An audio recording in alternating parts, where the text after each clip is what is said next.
Bom, hora de conversar com o nosso comentarista, Reinaldo Azevedo. Reinaldo, eu lembro que isso já foi a maior polêmica na época, né? Quando foi aprovado no Congresso na época do governo Dilma Rousseff. Então, quer dizer que o Supremo resolveu mesmo manter a anistia aos desmatadores. Explica pra gente. Boa noite, Amanda. Resolveu e fez muito bem, né? E a essa altura alguém pode dizer, ih, lá vai o Reinaldo agora, polêmico, defender desmatadores. Eu acompanhei esse caso desde o começo, desde quando o Código Florestal estava sendo votado, né?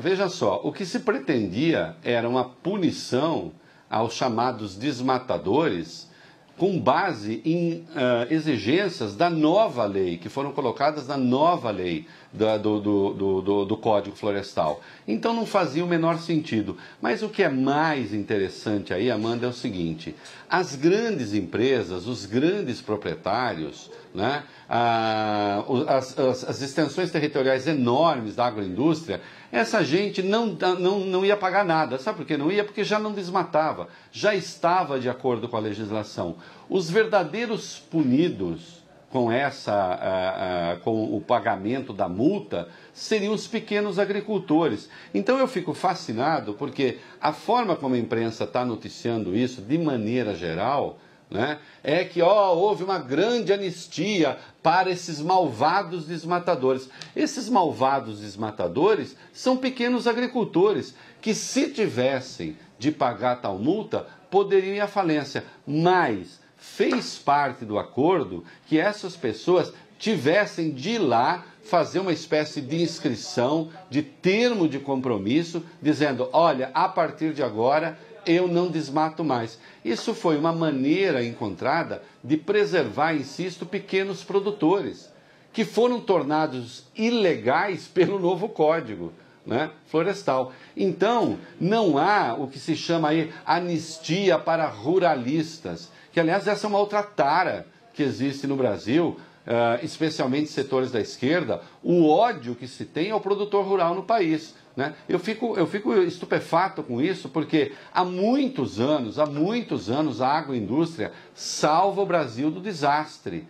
Mesmo nesse período em que a gente, agora voltamos ao superávit na balança, mas quando a gente passou a fabricar déficit na balança comercial, o setor agrícola, de commodities agrícolas, esse sempre foi superavitário. E quem fez o superávit dos anos Lula, que aumentou bastante as reservas brasileiras, foi o setor agrícola, foi o setor rural. Não obstante, essa área sofre um preconceito imenso da imprensa, né? Tanto é que bancada ruralista sempre é dito num sentido pejorativo.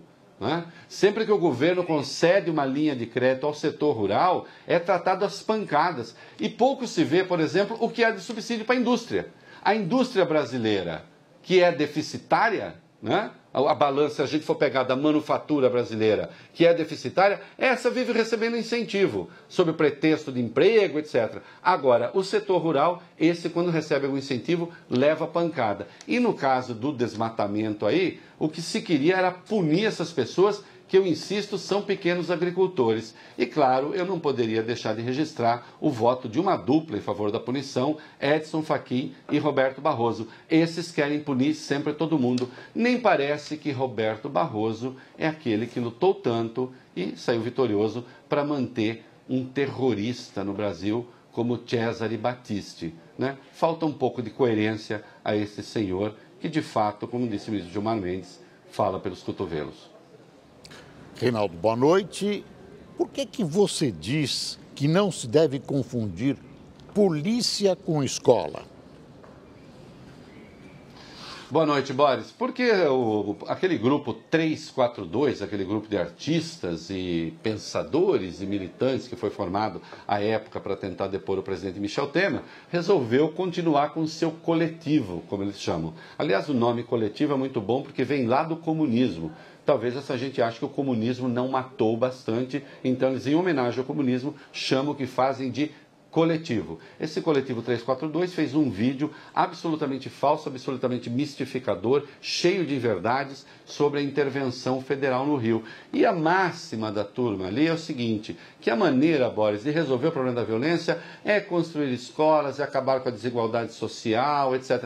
Como se alguém pudesse discordar disso. É claro que essas coisas todas são necessárias, mas é claro que a violência não decorre disso em particular, porque isto corresponderia a dizer, meu caro Boris, que os pobres, na verdade, é que respondem pela violência. Não é verdade. Fala aqui com toda a autoridade, aí sim, um ex-pobre, e eu sei que pobres fazem escolhas. Podem escolher o crime ou não, assim como os ricos. Se a pobreza gerasse violência e delinquência, os grandes delinquentes do Brasil não seriam os ricos.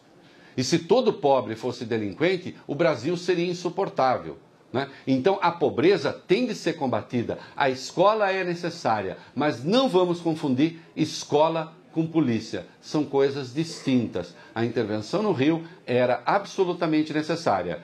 E encerro dizendo o seguinte, neste vídeo do 342, né, que deveria se chamar 171, porque é um estelionato moral, há notáveis, ou pelo menos um notório consumidor de maconha, que é cliente, e faz praça disso, que é cliente do narcotráfico. Não tem autoridade moral para aparecer num vídeo censurando a intervenção. Porque ele não vai perguntar para os pobres. O apoio entre os pobres é de quase 90%.